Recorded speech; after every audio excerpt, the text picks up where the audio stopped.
Welcome to the Friday, September 27th, 2019 edition of the Clemson Dubcast. This is the one and only edition this week. Normally it's twice a week, but we've been immersed in a pretty big project we have coming up next week during the open week at TigerIllustrated.com. Can't really talk about a whole lot of it right now, but we'll be in position to share more very soon. But we think you're going to really like it. Some in-depth stories on Dabo's leadership, Dabo's life, Dabo's culture from some folks who have been sort of around his inner circle, so to speak, over the years. Really looking forward to that. So stay tuned to TigerIllustrated.com as we roll that out during the open week. Our title sponsor of the Dubcast from way back in the beginning, August of 2018, Parham Smith and Archenhold Law Firm in downtown Greenville. Blake Smith, a good friend of mine, he's been representing plaintiffs in medical negligence and other personal injury cases for over 15 years. Blake serves on the advisory board for the paralegal program at Greenville Technical College. He recently completed his 10th year as an adjunct pro bono professor at Clemson University, where he teaches sports law. Blake was also featured in a recent Consumer Reports heart surgery risk article. In other words, Blake and everybody else at Parham Smith and Archenhold know what the heck they're doing. Free consultations, 864-990-4581 or online at parhamlaw.com. Want to welcome aboard to the podcast Blackacre Law Firm, sister law firm of Parham Smith and Archenhold in Greenville. Stuart James is a 1998 Clemson grad, big Clemson fan, just like the Parham Smith and Archenhold family. Blackacre gives you the representation you can depend on when you're on the home stretch, closing on your house. All those documents you're signing, all those technical aspects of it. The last thing you want is for something to go wrong at that point. Blackacre also provides services for wills, powers of attorney, durable, and healthcare. Don't put yourself and your family in a bad situation by not having these important documents. Call today for a consultation, 864-775-5400, or go to their website, blackacrelawfirm.com. That's BLACKACRE lawfirm.com. Okay, always enjoy having in-depth conversations with former players on their football experience at Clemson, on their NFL experience. In the case of Chris Hairston, man, he was a two-star guy. I didn't realize this until this conversation, but he chose Clemson over Hampton and South Carolina State, went on to play in the NFL for, I think, 6 years after some all-conference honors during his career at Clemson. Wide-ranging conversation here, and I thoroughly enjoyed it, and I hope you all do too. Here we go.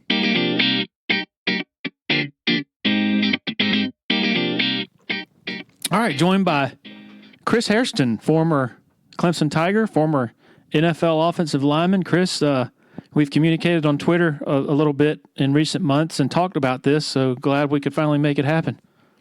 Absolutely. Thank you for having me. Just glad to be on. All right, first of all, update everybody. I guess you've been out of the league. This would be the second season. Can you update everybody on what you're up to?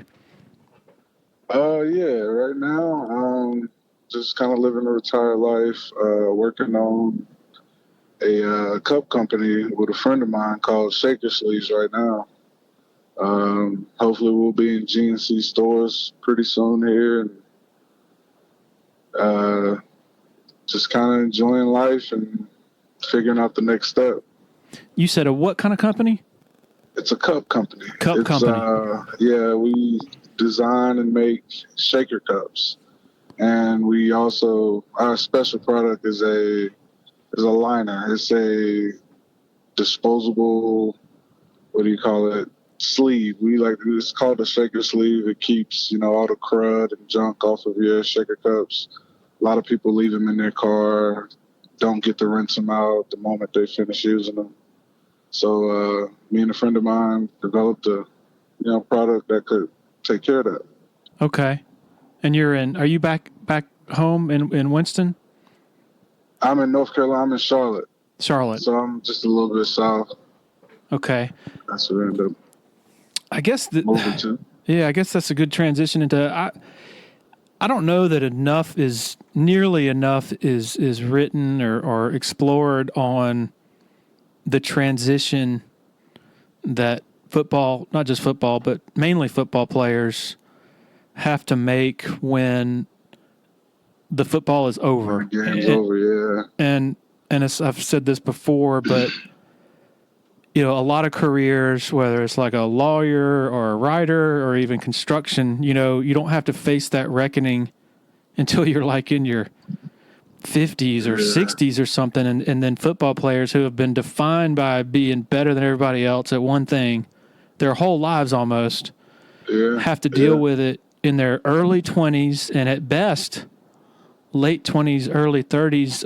I'm just interested in exploring that with you and how that process went with you. I mean, it's still an ongoing process. It's tough. Something I couldn't do without my wife. She's the only reason, I can still say I'm on this, and going off the edge or anything. You know what I mean? It's a really, really, really tough process that people don't really get to see because it's not a glamorous part of the game. A big part of it, to me, it was just kind of finding out, what do you like? Like, what do you do?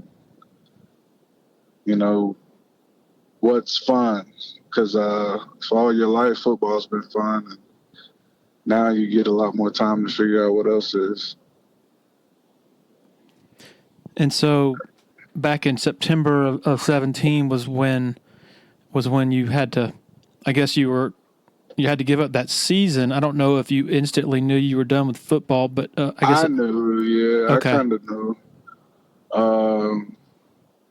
There was a small chance that I would be able to come back. I actually thought about trying to come back last year, but I kind of knew that was it. I got sick, and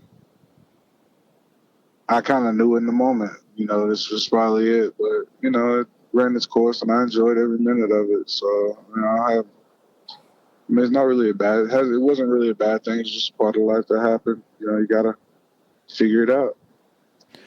What did happen? So it was a blood clot? You said you were sick? Yeah. I had another blood clot. I had them once in like 2012 or so. And then I got it again for the second time. I think it was like week 3 or week 4, 2 seasons ago. And it was kind of like the second time is like, well, you got to be on the blood thinners for the rest of your life. You got to, kind of take care of yourself. So, football's kind of out of the question when it comes to, your health and everything, coming first. Mm-hmm.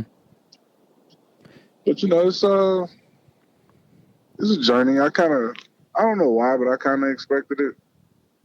I'd always thought, God forbid it happens to me again. But, I had come to the realization that it could be possible the first time it happened to me.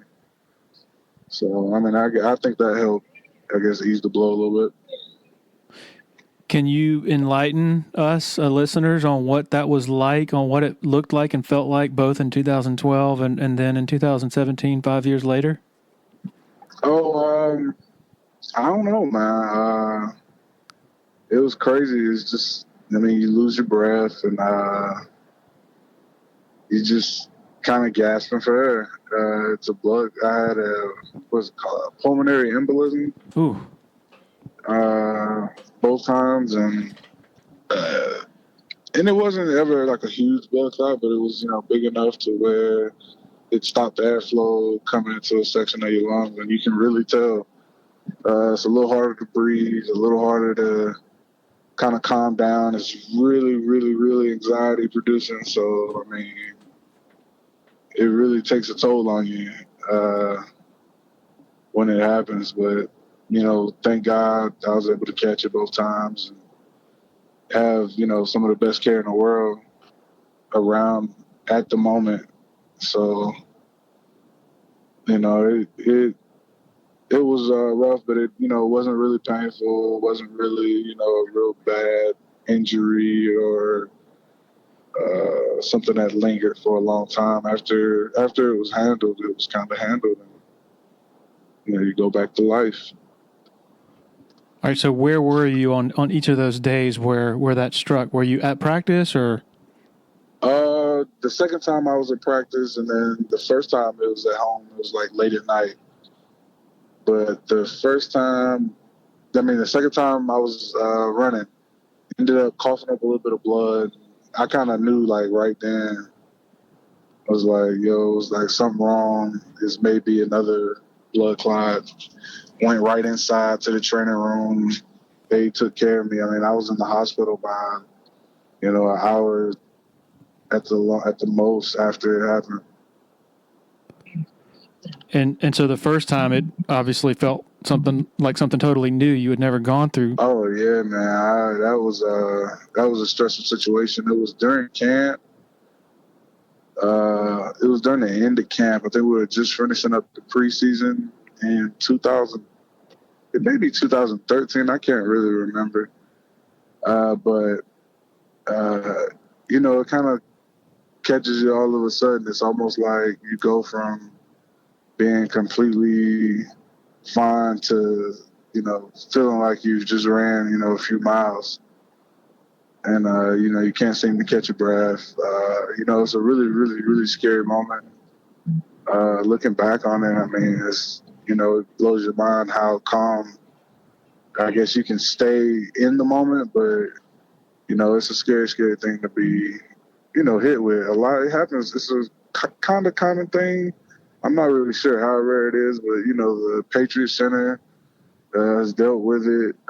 The left tackle currently with the Chargers, Russell Kung, is dealing with it right now, as a matter of fact. I think it ended Chris Bosh's career.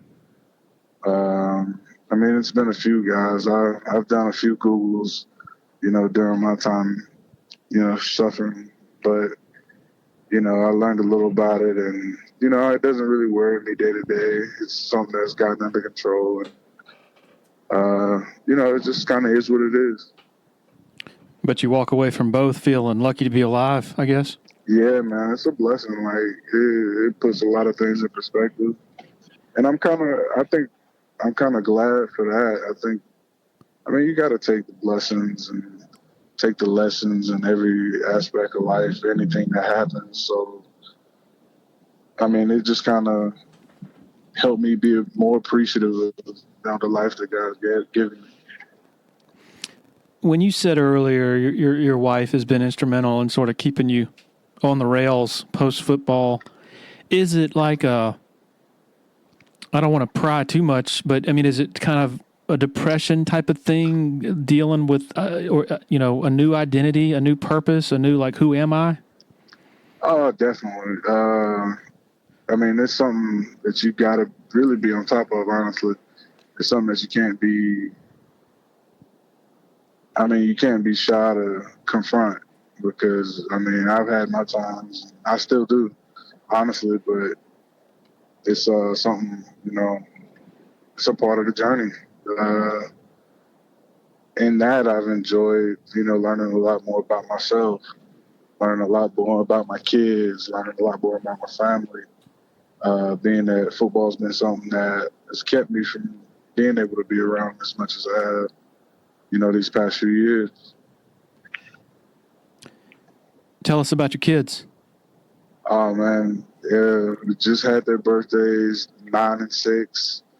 We got Chris Jr., got Chloe, and two of the best kids, in the world. They smiling, jumping around, laughing constantly.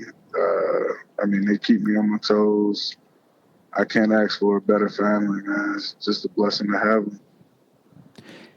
How much do you worry about CTE? And how much is it talked about, I guess, among former players? I don't know, man. In some circles, it's talked about a lot. But in some circles, it's something that people avoid. Everybody has their moments after football. It's sometimes where I feel like, yo, there's got to be something to this. I walk in a room, I got to walk in and out the room just to remember exactly what I came in here for. But then, sometimes I'm as sharp as a tack. So it's hard to say for me, because I don't know enough about it, which is probably something that I should, look into more often. But that's, again, a part of that thing of not really wanting to confront it full on, because it's a scary, scary thing to think about. Yeah, I mean, like, how do you separate, being scared of that and then just a natural? Like, I mean, heck, I didn't play college or NFL football, and I'll go upstairs to get something, and I'll come back downstairs having not even got. I forgot what I went upstairs to get. And it happens to everybody, but then when you play football, it's just kind of always a thought. It's like, man, is this the beginning of the end? Is this how the decline kind of starts? Even when it's just something as simple as where's my keys? It just gives you, I guess, the added pressure of thinking, man, I hope, this isn't, what it is forever now. Or anytime I think even the smallest things where I can't wrap my mind or get the word as quickly as I want it makes me think about it. How many concussions did you have? Do you know? One documented. Honestly, not really sure outside of that. But I was lucky that I don't really think I took too many headshots where I felt like my head was wrong. I had a lot of injuries, and I've done the surgery thing a bunch of times. But as far as head health and my cognitive function, I've been pretty blessed and to say, I didn't have a career full of concussions. And, I was, a lucky one in that regard. I think it was, Calvin Johnson who said that he smoked weed after every game to stay away from painkillers, opioids, Oxycontin, other stuff, Percocet. Is that an underlying issue you think in the NFL? Is the painkiller, the presence of those? Yeah, it's definitely an issue. I mean, I don't think people really understand how big of an issue it is. I don't think you can understand how big of an issue it is unless you were close to it.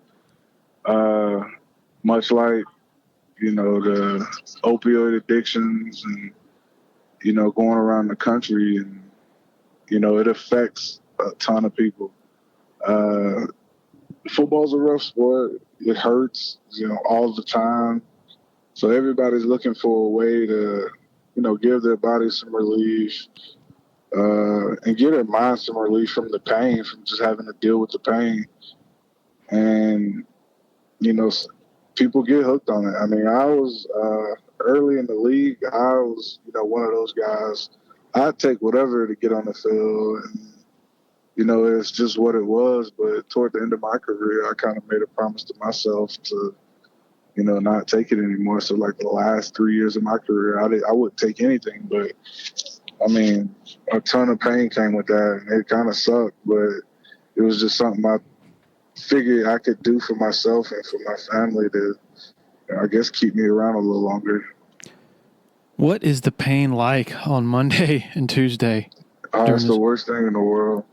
It really is. I ain't gonna say that. I mean, I'm obviously, putting on a little, but I mean, it's really, really bad. I mean, Monday, I had to have a massage. I had to go and run. I had to go and get in the cold tub, hot tub, because if you don't, like, you wouldn't be able to function the rest of the week. I mean, as soon as the game's over, you're getting ready for practice Wednesday. You're getting ready for a padded practice. You're getting ready to hit again on Wednesday, and you're thinking about it. So, I mean, it's just like, it's the worst. There's a lot of times where I would just be in my chair and just kind of sit there for hours and hours. Why haven't I moved when I got up to try to go eat or something? And you just be in pain. It's just like, I'm going to just watch TV. I'd rather just sit here for a while.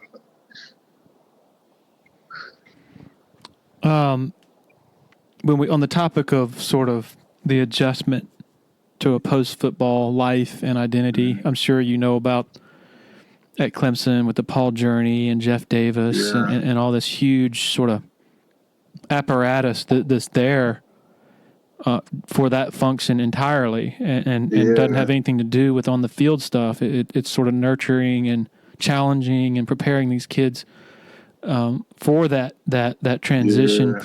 Well, when you were at Clemson, it was just in the, I guess, in its infancy. They had just begun the program.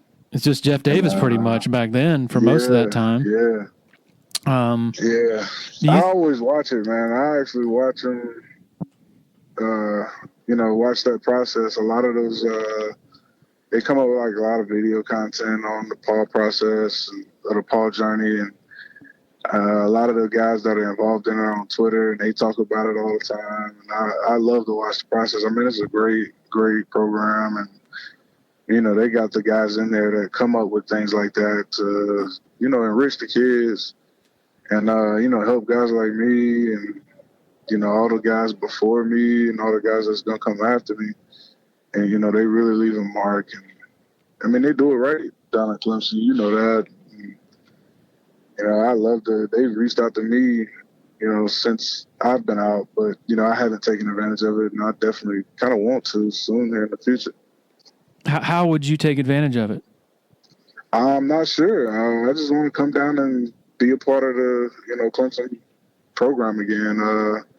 It's a great environment. It was a great environment when I was there. It was a place where I could grow. It would always be good to get back to it, honestly. It's interesting. Last week, we had a podcast with Ray and Famor McElrathby, and you obviously are familiar with that story. Yeah. 2006, your redshirt year, was when all that went down. Yeah. And one thing we were talking about was back then, with no Paul Journey type support system, the coaches are busy. They're trying to get ready for a game. And so his support network was outside football in terms of the coaches' wives and members, people in the community. They had to, I guess, relax NCAA rules to allow that sort of network to help. Whereas now it seems that if there were a Ray come through trying to support his brother, that there's a much stronger support system. That you see that too? Yeah, I think so. I think it's something that all the big programs are going to have to do, here in the future. They're going to have to help the guys with, circumstances that might not be, typical. And, I know Clemson will be there to lead the way in that charge. And I think that's kind of what they were doing even back in 2006, just to kind of show it's a real family environment. It's a real community. It's a real community down in Clemson that, always comes together any chance they get. I don't know where you are in the whole pay for play debate, and that's really, not what I'm getting at as far as your opinion or anything. But I'm curious. 10 years ago, when you didn't have these support systems, it kind of encouraged the belief or the notion that football players are just more commodities, and you're only interested in what they can do for you during the 4 or 5 years that they're playing football for you. Definitely. And now it seems that in the pay for play debate, the pro pay position is all they get is a scholarship, and that's not worth really much anyway. It's eligibility maintenance. Do you see the position of maybe enough is not being said about what the monetary value of, say, a Paul Journey, for instance? You see what I'm saying? Do you think? Yeah. It's hard to say what the monetary value of that would be. I think that's kind of the hard part in it, because if you do place a monetary value on it, then will the NCAA come and cap, what you can do then. And, you hate to say it, but at the end of the day, it's going to be what it's going to be. Whatever the rules are, they're going to decide them, and everybody's going to have to follow them. So however it goes in the future, I think everybody will figure out a way to make sure they can still operate, hopefully get the kids in a good situation. Because it seems like, for the most part, the people that are involved in college athletics want to do what's right by the kids, but at the same time, they want to maintain control, over this entire situation. Yeah, with the money, with all this new money going straight to coaches and facilities, it's hard to. It's hard for them to. I'm sorry. People want the money, and my fault, but people want the money, and they're gonna do what they, got to do to make sure they have it and can keep it coming in. So, whoever figures it out, I think they'll be a rich guy, and everybody in the sport will be richer for it. But it'd be real tough to figure that whole issue out. Yeah, it's hard for the I guess NCAA and universities to have the moral high ground when they're paying coaches $8 to $10 million. The whole thing. I don't know, man. I don't even know how you can begin to claim the moral high ground when you're doing what they're doing, but they continue to, and it is what it is at this point. All right, let's go back to your recruitment, 2005, or I guess you signed with Clemson in 2006. Take us back to that, coming out of Carver High School in Winston-Salem. Who else were you looking at, and what really sort of resonated to you about a Clemson program that still, obviously, at that point had not, was still sort of struggling to find its way, I guess? Yeah, see, I wasn't really that good at football, so I couldn't, I didn't have the choices of, a lot of the big schools. Clemson was the only D1 offer I ended up having at the end of it all. And I tell everybody, man, I was trying to get one at Wake. I really wanted to go there. They recruited me. I wanted to go to Duke. They recruited me. But Clemson came in. They didn't, they didn't have a whole lot of the pitches. They came in and spoke frankly. I had Coach Scott, Coach Hobby as my main recruiter. And they talked to me in a way where I knew I could come to a place that would be, pretty much straight up and down. They wouldn't, they let me come in and work. I'd be at a great school. I didn't even know a whole lot about Clemson at the moment. But I was excited about it because I knew it was a great school. I knew about, Death Valley. I had watched the, Miami Clemson game, in 2005. And that was like the first time I really understood how big of a deal it was to, get that offer. But, I ended up choosing Clemson over like South Carolina State, Hampton, Howard, Winston-Salem State. And it was honestly a tough choice because I was leaving home further than I had been, even though it was only 3-4 hours. But it was an exciting time. I got the offer at the Shrine Bowl during the week. That's when they would let the coaches come out to practice. I don't know if they still do that or not. But it was a big deal, man. That whole journey was fun. It was a fun time in my life.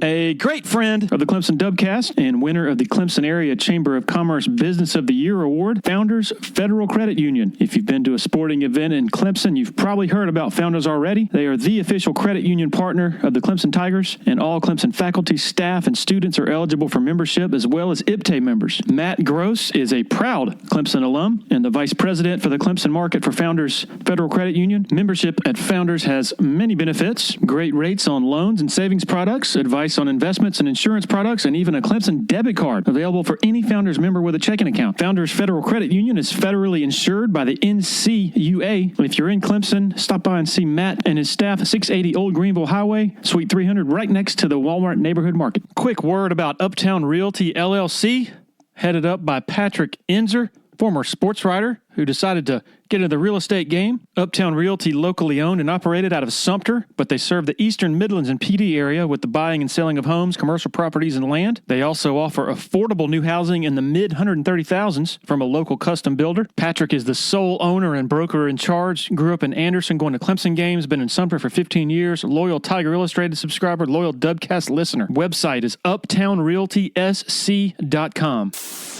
What were other schools missing that Clemson got? Why didn't you get more offers from Division I? I mean, honestly, I really wasn't that good at football. I was, a big kid, had a bit of athleticism, and I just kind of tried hard. I was I was a 2-star recruit on, all the sites. I was just a guy that was filling out the class.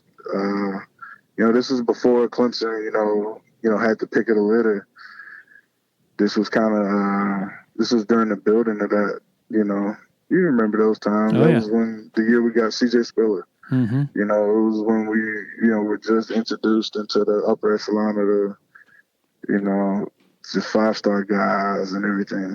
The Jacoby Fords, Ricky Sabbs, we had that class, and I was just kind of the end of that class, which was cool with me. I come in and do what I had to do to, get better. You know how the story goes, but it was a big deal, man. I remember my first official visit down there. It was a trip, and recruiting is it was a great time in high school kids' life, where you're getting all this attention for the work you put in. It's like the first time somebody really acknowledges you. At least in my career, it was the first time I was really acknowledged to say, like, okay, this kid, he's okay at football, and maybe we'll give him a chance to do something in the future. Which is, it's a really special time. It's a really, really, really special moment for kids. I like to see how kids, take advantage of it now with the YouTube clips and the highlight tapes and all that. It's fun to see. Tell us about that visit. A fly on the wall. What is a fly on the wall going to see during that visit? Who else was on it? Where'd y'all go? What was that like? I remember Jamarcus Grant. That was my host on the visit. Funniest dude in the world. I mean, one of the funniest dudes in the world. We were in Leipzig, hung out. I was able to meet Anthony Waters, Gaines, Adams. Who else? Philip Merlin that day. We went to the stadium. They had a big, I was able to run down the hill for the first time, which was the first time I realized and I even knew about the hill, actually. And, imagine that. And, yeah. Like it was a trip. Like I knew like I was going to enjoy my time at Clemson, after my visit there. Because this was like after I had committed. I want to say I got the offer, committed, and came on the visit all within, like a few months. Okay. So like it was like happening fast. It was exciting. I was learning about, the whole legacy of Clemson, coming to see how big that stadium was. I didn't realize it was 80,000 until I got down there. I knew it was big time football, but I didn't know what big time football looked like until, I got to Clemson. I was a big fan of Wake Forest all my time, and I kind of thought that was almost like the biggest stadium in the world until I was able to go see, Death Valley, which is, a big deal that time in my life. Wake beat Clemson in Winston-Salem in 2005. Were you at that game? Yeah, I was. I was actually working at that game. I was a parking attendant for that game, and I came in after. That's like that was what I did on my Saturdays in high school. You worked Wake Forest football games in the parking lot? Yeah. Wow. Yeah. First time you met CJ Spiller, when and where was it? Let's see. I want to say it was on that official visit weekend, I believe. Who else was on that visit other than you and him? It was the weekend of the senior banquet, I believe. Okay. We were able to see like the whole team, all of like the stars of that team, and then they brought in like a lot of the recruits that hadn't already gotten their official visit out of the way. That was like the big official visit weekend. I think I remember seeing Byron there. I want to say, who was all there in high school?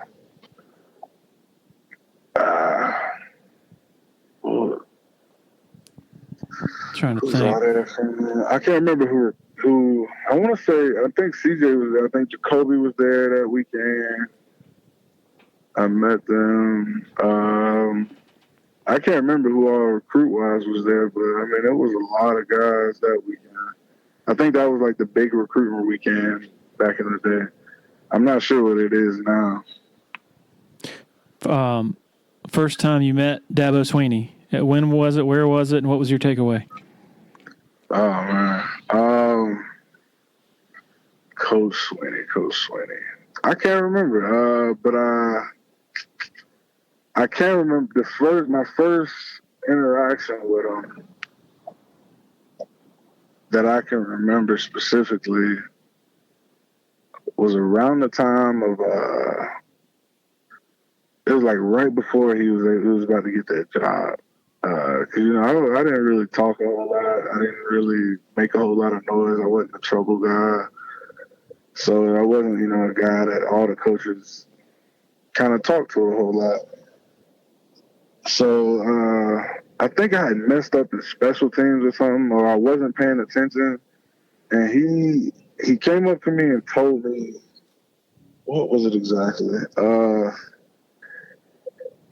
It was to the effect of like, if you can't figure out how to pay attention in football, I can't figure out how you'll be able to pay attention in the classroom, because this is the fun part. And it was like, he kind of, and I was young. I was just kind of, staring off into space. I was, College kid. Yeah, and he had a focus about him, and I just remember like the look in his eye when he said it. And I was like, man, this guy's kind of intense. He probably needs to relax. But I mean, it just kind of stuck with me. I don't even know, why, but it just stuck with me, the way he like approached me, the way like, I mean, it was real. Looking back on it, it was like super head coachy. Like he knew how to get to guys and like make them remember the things that he says, if that makes sense. Yeah. And I just, I remember that. Was that was when he was interim coach in 2008? Yeah. That was, he was, I think it was right before then. Okay. What was your reaction that day on October 13th, 2008, the first time you heard not only that you had lost your head coach, but that the guy who replaced him was Dabo Swinney? Because there were other guys, the more conventional interim coaches, Brad Scott, Vic Koenig had been head coaches before. So what was going through your mind? I was excited because like it was the first time I got to see like the stuff that gets put on the ESPN, I guess, ticker at the bottom of the screen. That was like the first time I got to see it happen like in real life.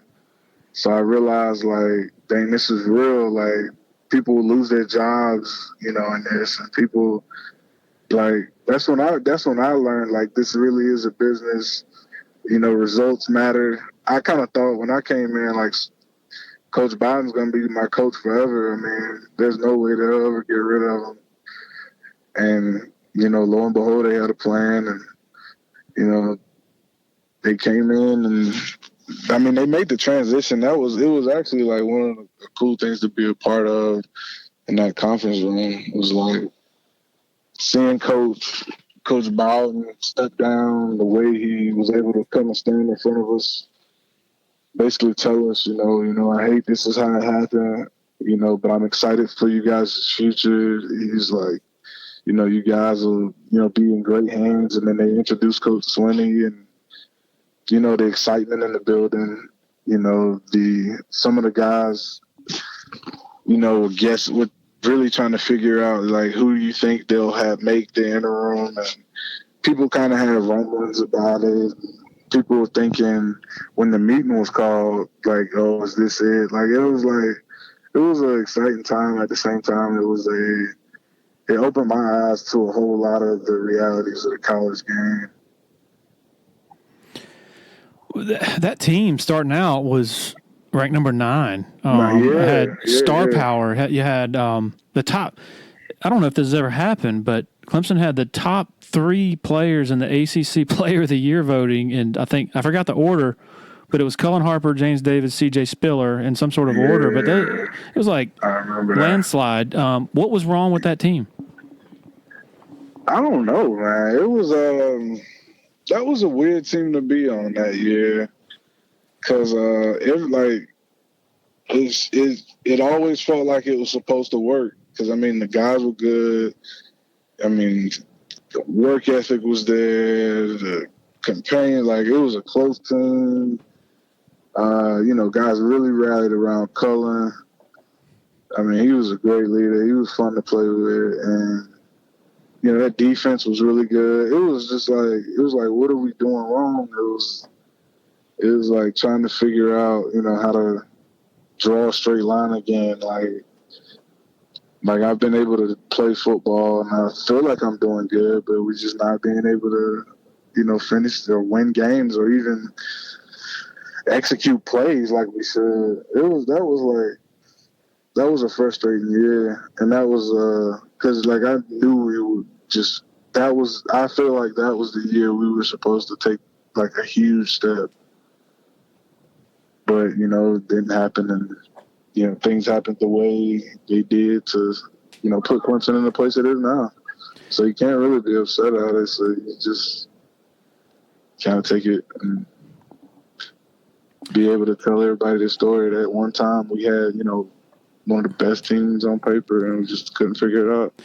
I'm not sure Cullen's shoulder was ever the same after that hit he took against Boston College in 2007.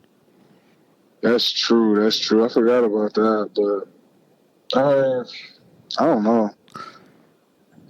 I don't know what it was. There are probably 10,000 Clemson fans who today, in some revisionist history, will say, I was at the Georgia Dome, and when I first saw Alabama walking out, I said, we're done. I'm not sure how many people are being truthful when they say that, but I'm just curious, at what point, if you can remember, did you get a sense of, oh, man, these dudes are a lot different than we thought? If I'm being honest with myself, like the first drive, but if I'm in football player mode, it's like, I felt like we could fight the whole time. They were like, that defense was amazing. Like, if you remember, I think it was Rolando McClain there. Terrence Cody. Hightower? That's what I was about to say. Hightower was there. They had Jarrell McClain. I think he was a freshman that year. Is that his name? Not sure about that. Terrell McClain. I can't remember. But they had they had a loaded team, and they were Alabama. That was my first time, even realizing like, dang, Alabama is different. I just thought Alabama was, good. I just thought Alabama was like, okay, they're really good. We're really good. We'll be ready. But, that team put a spanking on them. You said the first drive is when you realized that. Wasn't that? Like, this is going to be a long game. This is going to be tough. This is going to be one of those games where, you're going to be dead tired at the end. And, it's going to be, you're going to be chasing guys around. You're going to be hitting guys, grinding. And they got big guys. They had fast guys. They had strong guys. That was a good team we played that year. That defense was amazing.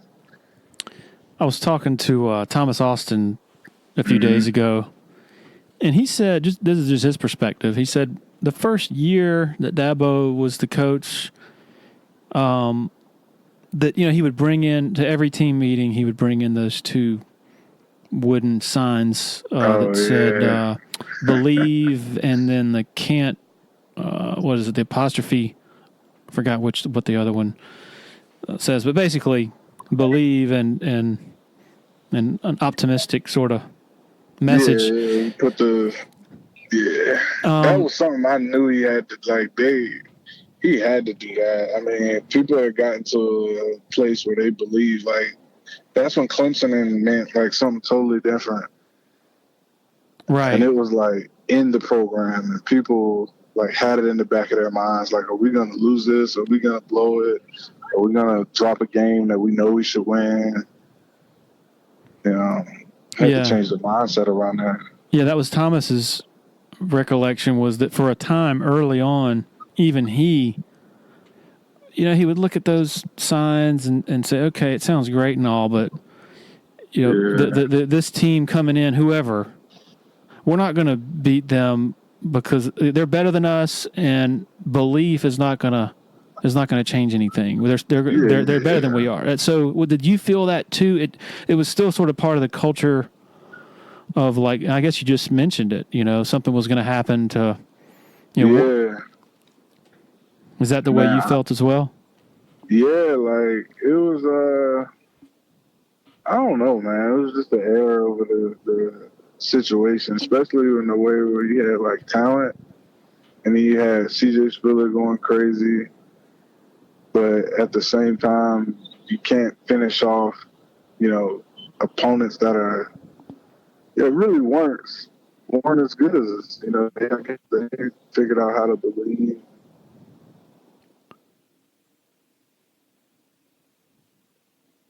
I mean, I think day one, Coach Swinney knew what he was doing. Like, he understood that you had to get the heads of the guys in the right places before you could even try to lead them the right way. If you run a business that conducts credit card transactions with customers, you got to learn about Tandem Payment. Credit Card Processing Company has offices throughout the Southeast, but the one in Greenville in the upstate, headed up by a 2005 Clemson grad. Tandem's technology allows business owners to offset their credit card processing costs by applying a small customer service charge to each sale they make. Tandem has an A-plus rating with the Better Business Bureau and was awarded the Better Business Integrity Award in 2013. Check them out at tandempayment.com. Big supporter of the Clemson Dubcast is Harris Flooring America. Based in Anderson, South Carolina, Harris Flooring has been instrumental in a lot of the facilities transformation you've seen on Clemson's campus lately. From the Allen Reeves Center to the McFadden Building to Memorial Stadium to the Neary Center. Family owned and operated since 1947. The owner, Scott Junkins, big Clemson guy. Harris Flooring is just as good inside the home and the residential realm as they are with the larger scale commercial stuff. Give them a call, 864-642-6183, or online at flooringamerica-anderson.com. Thomas said that in 2009, it wasn't the opener at Georgia Tech. I think it was the second game. It was a Thursday night game against a really good Georgia Tech team. But he said y'all were down, I guess it was 21-0 at half, something like that. But y'all were down big. But that he, after listening to Dabo's speech at halftime, Thomas said he walked out of that locker room thinking, we're going to win this game. Do you remember? Do you have any recollection of that night, of the halftime? Oh, yeah. I think that was the one, 2009. Was that the one in Atlanta? Yeah. Yep. Yeah. The holding call on Thomas Austin that brought the deep passing play back late. Okay, really? Yeah. I think that was the game where I switched sides to block Derek Morgan. Okay. I think he had like 4 or 5 sacks in the first half. Uh-huh. And he was just like wrecking the game, and I don't know, we couldn't get anything going, and that halftime was crazy. Like, it was like one of those halftimes where coaches are really tearing into you, but at the same time, it was like guys getting their minds right. And that was like the first time people realized, like, okay, everybody around here thinks we can win. And everybody around here kind of expects us to go out here and figure out a way to go win this. A lot of the times it's like, let's go try our best, and you get those times where everybody kind of gets the message coach is trying to put down, and they like are wired up, like tuned in. That was one of those nights, one of those games. Yeah, y'all were down 21-0 after the first quarter, and then it was 24-7 at half. Then y'all scored 14 straight points in the third quarter, and then there was a finish with I'm trying to think who scored that. I can't remember off the top of my head. But Jacoby had a 77-yard pass from Kyle Parker. Yeah. So that same year, you guys start 2-3. You lose to a good TCU team at home in the rain, and then you go you go to a bad Maryland team and sort of find a way to lose that one. Do you remember?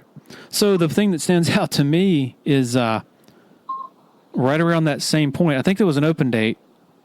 Mm-hmm. You're getting ready for Wake Forest, and that's when Dabo and Billy Napier had the blow up in practice. Do you remember that? No, okay. I can't remember that one. What happened? So supposedly, just the story that I can remember is that Napier was going off on Kyle Parker, and then Dabo jumped on Napier and said he was doing a poor job of coaching or something like that. And it I think the students were there or something. Okay. And so the word sort of got out, and it was it was like a tiff or a rift. Yeah, like a mini controversy at that time, before Twitter and all that. I don't know why I don't remember that, but y'all turn it around. Y'all win. Y'all beat Wake Forest when a lot of people thought y'all were going to lose, and then Miami was the big, sort of one of the early turning points of the Dabo era. What do you remember from that? Because that was a Miami at the time. I think they were. Games. Yep. Mm-hmm. That was such a fun game. That was a game I got in trouble for punching Olivier Vernon in the face. Oh, really? I don't remember that. Yeah. He had jumped off sides and hit me real hard. So the next play, I figured it was like a play action pass, and I had a good double team. And I want to say it was with Mason. No, 09. Yeah, it might have been Mason was on the double team with me. So Mason held him up, and I just took 3 of the best swings ever. And all of them connected flush. It was a great time. We turned the lights down and filmed that Monday and went through it in slow mo. That was a good game. But that game was so exciting. Jacoby on the end cut. Yep. Man, that was a big game. That's when everybody kind of everybody had a thought that Coach Swinney might be sticking around. Mm-hmm. He might be here for a long time. Cause we winning big games in overtime, getting over the whole Clemson and moniker that we'll blow it in the end. I think that was a part of that step towards getting that done. Who was the hardest guy you had to block in college? Hardest guy in college. You know who I'm gonna say Everett Brown. I think that's his name. I think he's coaching for the Panthers now. Who does he play for? He played at Florida State, and then he got drafted to Detroit, I think, for a little bit. I'm not sure if he worked out, but he was really, really, really, really good in college and had a crazy spin move that I could not get a beat on. And that was one of the harder guys I'd ever had to block. Who else was really good in college? Olivier Vernon in Miami. He was really, really, really good coming out. Derek Morgan. Yeah, Derek Morgan was really good. It's a lot of those guys kind of during that era. They were real good. And Luke Kuechly, when he was in BC, yep, he was the hardest guy to get a solid block on I'd ever been. Just being on the football field, you try to go up to the next level, and you watch the guards fail at it all, like, overtime, and then you actually get a chance to down block and, chip up to the middle linebacker on a power or something. And, like, he's so shifty, and he's always beating you to the point that you're trying to get to. And he was tough. A lot of good defenders back then. Mark Herslick was really good. I ran through some. There was a lot of talent that we ran across during my time at Clemson. I guess Clowney hadn't gotten to South Carolina yet. Nah, not quite. But Melvin Ingram was there. He was on the inside, though, right? Yeah, he was a little bit bigger, so I didn't get to see him a ton, but he was pretty good. Hardest guy you had to block in the NFL? Say Von Miller. I'm gonna go Von Miller, Khalil Mack, Melvin Ingram, and Joey. Joey's like practicing against those two guys. They're a different type of pass rushers. But Von's at a level I don't think anybody's ever seen, since LT. Wow. You did like a farewell tour in San Diego, going around to like pizza places. You went to a guy's like man cave in his garage. Yeah. How was that arranged? He was so cool. We just me and a friend of mine had an idea to when the team was leaving San Diego, which is a crazy thing to be a part of. But I enjoyed that process. But I had done some community work at a few of the schools, and we actually I was at an elementary school, and while I was there, the principal told me about a real big fan that had like a Chargers truck, and he lived right around the corner, and they like showed me where he lived. And we stopped by there, and we ended up taking pictures and, video at a moment. And that's kind of where the idea sparked from. And it was like, man, we could just go around and just say hey to the fans and go to different restaurants and go to different schools. And, we had a community event where we went to a park and like a bunch of kids came out, a bunch of different fans. And it was just something that kind of grew out of that I felt like, it would be the right thing to do. Like, we're about to leave.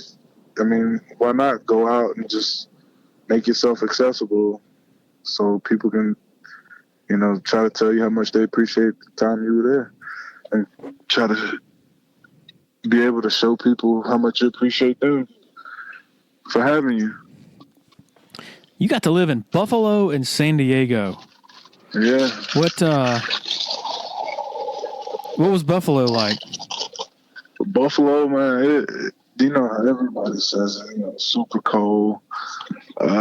It's kind of a dreary place, but it's like, it's a great community. There's a lot of good people in Buffalo, a lot of people that are passionate about the Bills. That fan base is ridiculous. And, they came every Sunday loud. And, into it. That was a place where around town, and you were able to get a whole lot of respect. It felt a lot like Clemson in Buffalo. I love my time there. San Diego is one of the best cities in America. Mm-hmm. The weather, things to do, the beaches. You're 10 minutes from the beach. You're 10 minutes from a mountain. You're, 10 minutes from, nice mall. It's a great town, great food. The Mexican food down there is next level.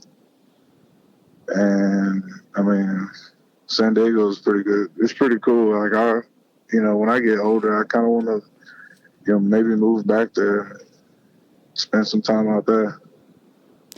I want to ask you about two more snapshots from your Clemson career, your last season, the trip to Chapel Hill. a miserable afternoon. I actually wrote a story on that earlier this week. Dabo says he was embarrassed. It was the worst coaching job he had ever done.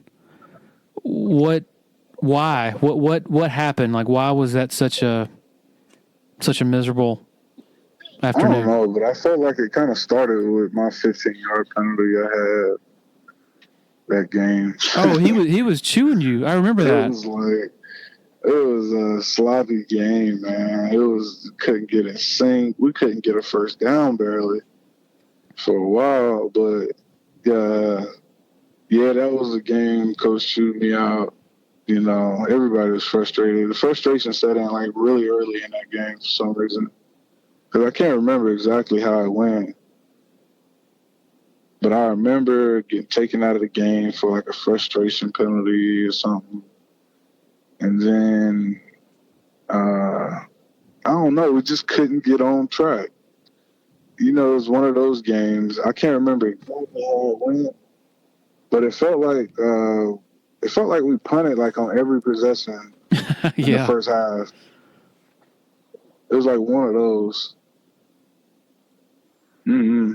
Yeah, y'all had, I think there was a 74-yard touchdown pass to Jerron Brown on the second to last drive of the game, and before that, y'all had like 200 yards of offense. So. Yeah. It was like, you know, a couple yards here and there, and that's about it for the game. Especially at the time we were doing pretty good numbers, you know, when we were having good games. But it's weird thinking back because most people think back to that team and what derailed it, like its fatal flaw was lack of playmaking on offense. And I guess it was, but still, you look at the roster and there's some guy named Nuke Hopkins. Ton of talent. Jerron Brown, Andre Ellington, Dwayne Allen, but it was like those guys were still developing into what they would be. All very young guys at that point. And Kyle Parker, I think, he had a shoulder injury from or rib injury, I forgot which one, from the Auburn game earlier that year when y'all went to Auburn. Rib. Yeah, cracked ribs maybe. Yeah. I don't know how quarterbacks can do that, how you be able to throw a ball with cracked rib. I'm curious, the other snapshot, one of the darkest days in Clemson football history was that bowl game in Charlotte in front of about 60,000 empty seats, the blue seats. And DeAndre McDaniel gave that speech, I guess, after the game in the locker room. What do you remember from that? That was your last game. What's your recollection? I don't remember much from it, man. It was very unremarkable, but it was. I don't know, man.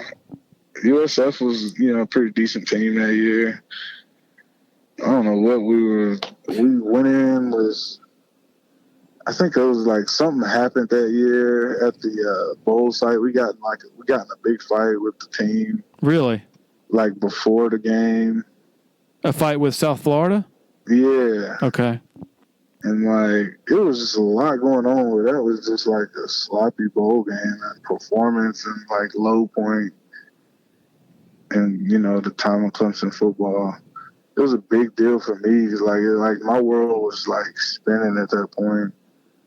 I was the day after that game. I didn't even get to really. I don't even remember that game specifically because so much was going on. What was going on?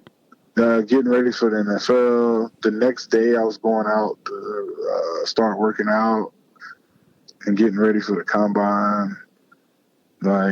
That was my last game at Clemson, so it was I was trying to be in the moment, but at the same time, I want to focus in and win.